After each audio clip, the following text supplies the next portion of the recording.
Again in positive motivation class. मैं एक बार पुनः आपका दोस्त doctor Harish Kataria, life coach, एक नए वीडियो के साथ हाजिर हूँ। दोस्तों, आज पूरा का पूरा भारतवर्ष दशहरे का उत्सव मना रहा है। दशहरा फेस्टिवल पूरे के पूरे देश में बड़े ही धूमधाम से मनाया जा रहा है। दोस्तों, बचपन से जब से दशहरे का त्योहार मनाया जा रहा है, जब से हम बचपन से दशहरे का त्योहार देख रहे हैं, तब से मन में एक ही प्रश्न पैदा होता है कि क्या रावण के 10 शीश होते हैं? क्या दुनिया में आज तक कोई ऐसा मानव या महामानव हुआ है जिसके वास्तव में 10 शीश हो? क्योंकि बचपन से ही ये हमने देखा है, बचपन से ही हमने ये सुना है कि रावण 10 शीश वाला था, 10 सिर वाला था।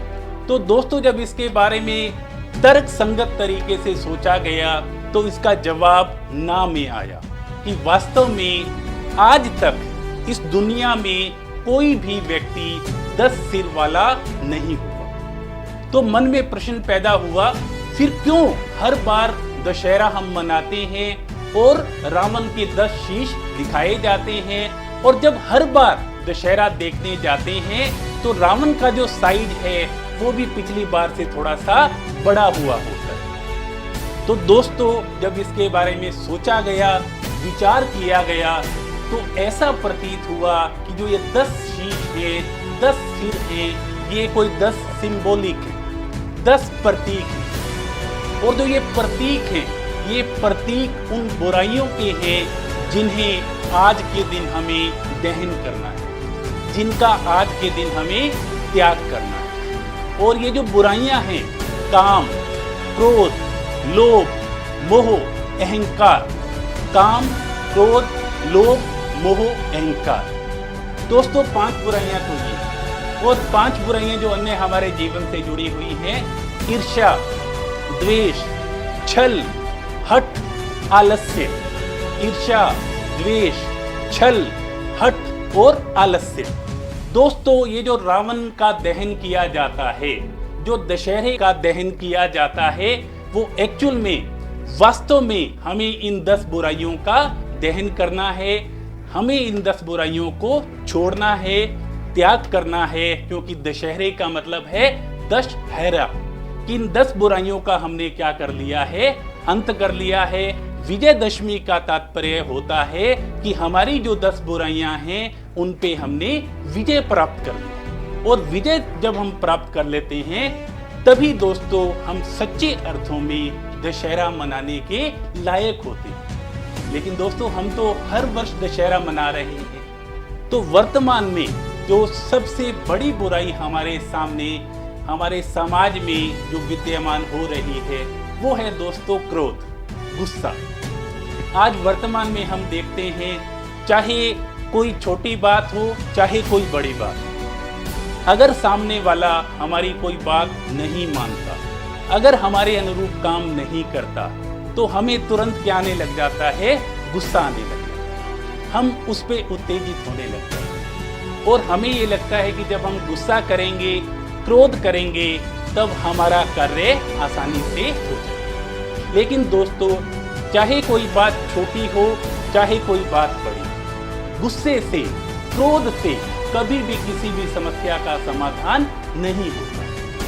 कभी भी कई बार ये होता है कि हमें ये लगता है कि गुस्से से समाधान हो जाएगा, तो गुस्से से चाहे कोई बात छोटी है, चाहे कोई बड़ी बात है, उसका कभी भी समाधान नहीं होगा। और दूसरी बात ये है दोस्तों, जब हम गुस्सा कर रहे होते हैं, क्रोध कर रहे होते हैं, तो ये एक हमारा नेगेटिव इन्वेस्टमेंट है। और जो ये नेगेटिव इन्वेस्टमेंट हम कर रहे हैं, उसका रिटर्न हमें ही भोगना पड़ता है, उसका रिटर्न हम स्वयं ही भोगते हैं।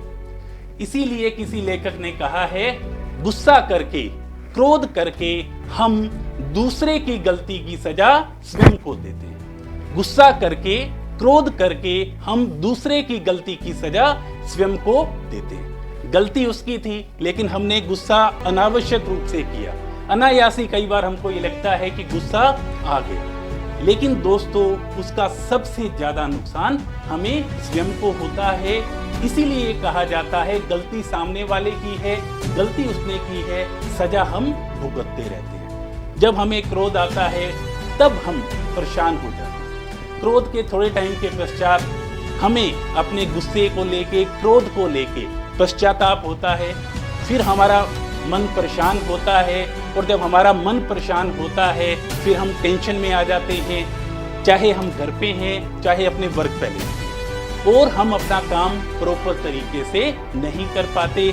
वही बात हमें क्या है, बार बार दिखाई देती है। क्योंकि दोस्तों हमारा जो स्वभाव है, वो वास्तविक जो स्वभाव है, हमारा जो इंसान का एक स्वभाव है, वो शांत स्वभाव, प्रेम प्यार का स्वभाव।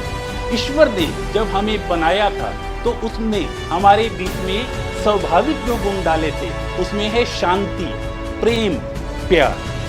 लेकिन कई बार हम अनावश्यक रूप से ही कह बैठते हैं कि गुस्सा आना तो स्वाभाविक। दोस्तों गुस्सा आना स्वाभाविक नहीं, बल्कि ये परिस्थितियों वश आ जाता है। लेकिन यदि हम चिंतन करेंगे तो हमारा स्वाभाविक गुण है प्रेम, प्यार एवं शांति। तो दोस्तों आज हम ये देखेंगे कि गुस्से को कैसे कंट्रोल किया जाए, क्योंकि बचपन से ही सुनते आ रहे हैं, बड़े बुजुर्ग कहते थे, माता पिता कहते थे कि बेटे गुस्सा मत करना, गुस्से से सब कुछ खत्म हो जाता है, सब कुछ विनाश हो जाता है। लेकिन आज हम ऐसे 3 सरल तरीके देखेंगे जिसके द्वारा हम गुस्से पे कंट्रोल पा सकते हैं और अपने जीवन को खुशहाल बना सकते हैं। दोस्तों पहला तरीका ये है, जब भी हमारे सामने कोई भी बात आती है, कोई भी व्यक्ति कोई बात करता है, तो कम से कम 1 मिनट हमें उसका कोई भी रिएक्शन नहीं देना। जब भी हमारे सामने कोई भी बात आती है, कोई भी व्यक्ति गलत बोल रहा है, तो कम से कम 1 मिनट हमें उसका कोई भी रिएक्शन नहीं देना। क्योंकि जब कोई एक्शन करता है और उसका हम रिएक्शन कर देते हैं तो दोस्तों उसके कई बार बड़े ही दुष्परिणाम आ जाते हैं। और 1 मिनट के बाद भी हमें उसका रिस्पोंड करना है, उसका हमने रिएक्शन नहीं देना, बल्कि आराम से शांतिपूर्वक उसको रिस्पोंड करना है। और ये रिस्पोंड आप तभी कर पाएंगे जब 1 मिनट आप अपने आप को। दूसरा दोस्तों तरीका है, आप जब भी मार्केट जाते हो अपने व्हीकल को खड़ा करने के लिए, आप ये देखते हो कि व्हीकल को कहाँ खड़ा करें। वहाँ पे बड़े बड़े फ्लैक्स लगे होते हैं, नो पार्किंग। उसी प्रकार से अगर कोई शैक्षणिक संस्थान है, धार्मिक संस्थान है, वहाँ पे बोर्ड लगा होता है नो स्मोकिंग जोन, कि आपको वहाँ पे स्मोकिंग नहीं करनी, वहाँ पे आपको गाड़ी नहीं खड़ी करनी। तो दोस्तों आज से एक नया शब्द हम अपने जीवन में इंप्लीकेट कर रहे हैं, वो नया शब्द है no anger zone. No anger zone. दोस्तों हमें अपने जीवन में एक नो एंगर जोन बनाना है, और सिर्फ 3 स्थानों पे बनाना है। एक अपने घर पे, एक अपने वर्किंग प्लेस पे, और एक अपने मन पे। आप अपने घर पे एक जगह पे स्लिप लगा दीजिए नो एंगर जोन, कि यहाँ पे परिवार का कोई भी सदस्य गुस्सा नहीं करेगा। वर्किंग प्लेस पे आप लगा दीजिए नो एंगर जोन, यहाँ पे कोई भी व्यक्ति गुस्सा नहीं करेगा। और सबसे इनविजिबल जो आप स्टिक लगाएंगे वो अपने मन पे लगाएंगे, अपने दिल दिमाग पे लगाएंगे कि मुझे कभी भी गुस्सा नहीं करना। नो एंगर जोन, यहाँ पे आप अपना एक नो एंगर जोन बना लीजिए। और दोस्तों इसे एप्लीकेबल करने का तीसरा तरीका ये है कि रोज आप सुबह इस बात का चिंतन कीजिए। जब भी आप उठते हैं तो आप एक दिन ऐसा कीजिए, एक दिन आप 2 बातों पे विचार कर लीजिए कि मुझे आज किसी को रिएक्शन नहीं देना है, रिस्पोंड देना है।